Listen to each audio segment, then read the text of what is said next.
Hi, today is June 4th, and it's a stormy day in news today. That's why we have the thunderstorm behind us. Today, billionaire Jack Dorsey, co-founder of Twitter and Square, said he's extremely bullish on Bitcoin.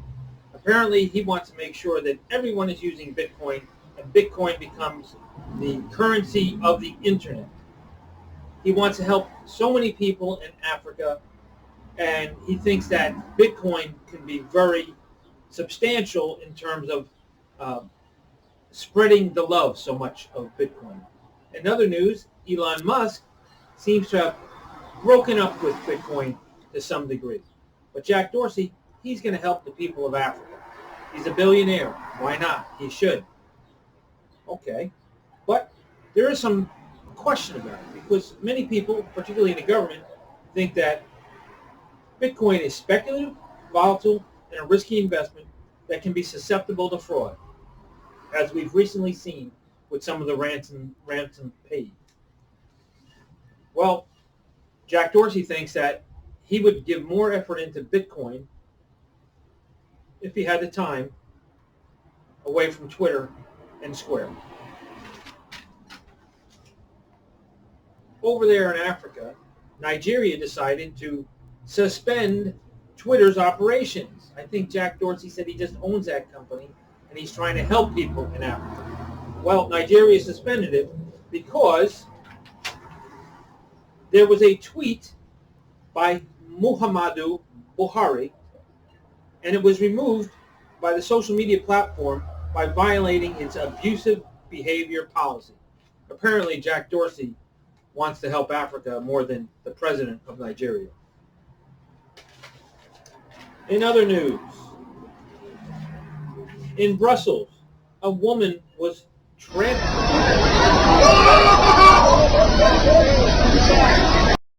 A topless woman. She wasn't even horsing around when she was topless, but she was horsed over. In other news, the first stretch of Nord Stream 2 gas pipeline was completed on Friday morning. President Putin revealed this happened despite vehement U.S. objections to the scheme. Our big friends at Google apologized after listing ancient language spoken by 40 million people as the ugliest in India. Come on, Google.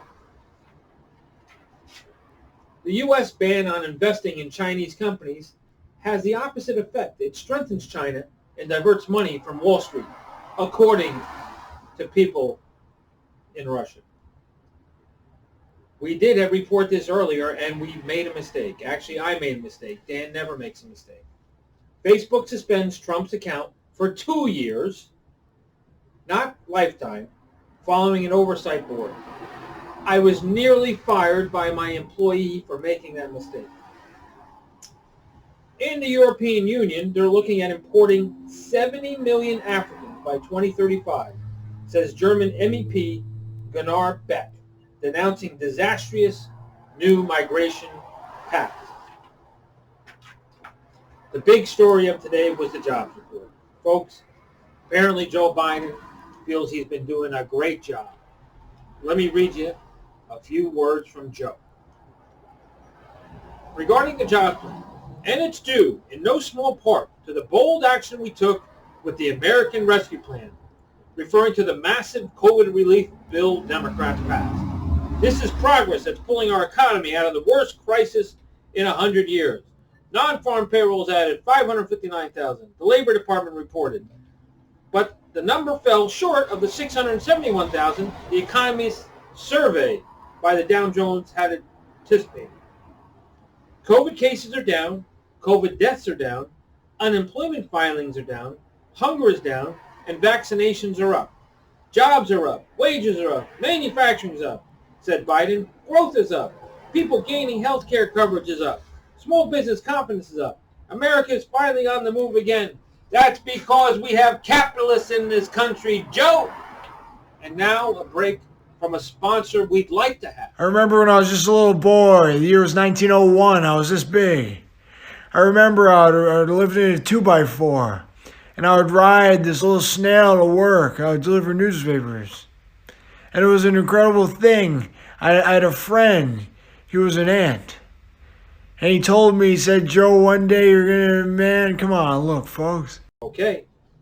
Biden continued on and said, even though May job numbers may actually be calculated during the second week of a month based on the week data, this is especially relevant by using and understanding May's numbers in the context of pandemic recovery. We just want to say, good job, Joe. In other news,